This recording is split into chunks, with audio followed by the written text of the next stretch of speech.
Special রান্না আজকে। আসা স্পেশাল রান্না আজকে কিন্তু আমি একদম কলকাতা স্টাইলে এই যে পাবদা মাছ রান্না করবো। তাও কি দিয়ে বলো দেখি? যাই না তোমার, এই যে সরিষা দিয়ে করবো। দু রকমের সরিষা নিয়েছি, তো দু রকমের সরিষা দিয়ে আজকে একদম কলকাতার স্টাইলে পাবদার ঝোল করবো। মা হ্যাঁ, চিংড়ি কবে করবা? হ্যাঁ, ওরে বাবা, শুধু খাই খাই না, চিংড়ি তো হবে না, আজকে পাবদা করবো। এই যে এখানে আমি দুই রকমের, এটা কিন্তু আমি একদম ধুয়ে পরিষ্কার করে রেখেছি, তারপরে রোদে শুকিয়ে টুকে আমি এখন এটাকে ব্লেন্ডারে ব্লেন্ড করবো। আর ততক্ষণে আমি মাছ ভাজিটা করব। এদিকে মাছ ভাজিটা করব আর আমি ব্লেন্ড করে নিয়ে আসছি। এদিকে এটা কড়াইটা হিটতে থাক, আর এদিকে নুন হলুদ দিয়ে মাছটা মাখতে হবে ভালো করে। একদম মাছটা কিন্তু একদম মুচমুচি করে ভাজতে হবে, পাবদার ঝোল হবে তো। এই মুচমুচি করে মাছটা ভাজি করে কড়াইটা এটা অনেক হিট দিতে হবে, নাহলে মাছটা ভালো হবে না ভাজা।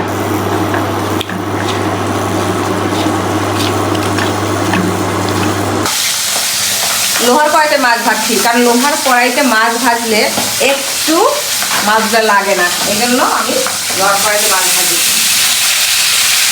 একদম বেশি মাছ। আম খাইছো? এটা কেন বসনি? মানে সব কাজ কি মাকে করতে হবে? হ্যাঁ, সব কাজ মাকে করতে হবে না। এই দেখো আমার ছেলে, ধুও না, এখন ধুলে হবে না, আমি আগে ব্লেন্ড করে নিই। এত গরমে আর আমাদের থাকতে মন চায়। সরিষার তেল, খাঁটি সরিষার তেল, একদম খাঁটি সরিষার তেল। দেখছো মামনি, খাঁটি সরিষার তেল খাওয়া কিন্তু ভালো, শরীরের জন্যও কিন্তু ভালো। এটা কালো জিরা দিচ্ছি, দেখো কালো জিরা দিয়ে দিলাম। এখন হলুদের গুঁড়া, এগুলো এখানে অন্য কোনো মশলাই থাকবে না, কোনো মশলা না, বুঝছো? কোনো মশলা না, শুধু সরিষা, দু রকমের সরিষা আছে, কালো সরিষা। একটু ঝাল দিব, না বেশি ঝাল দিব না, যেহেতু কাঁচামরিচ দেওয়া আছে তাই বেশি ঝাল দেওয়া যাবে না, একটু জল দিই।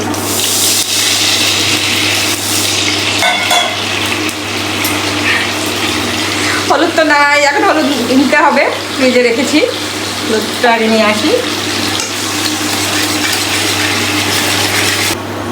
এই যে একদম এইটা দেখো শেষ হয়ে গেছে, হলুদগুলো প্রায় শেষ হয়ে গেছে।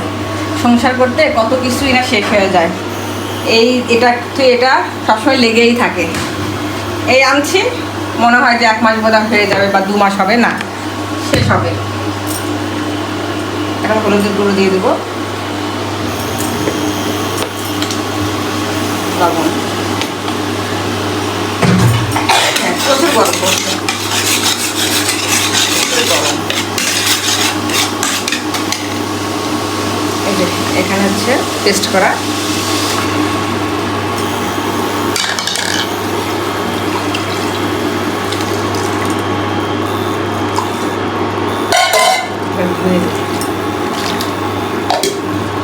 মাছটা নষ্ট করা যাবে না।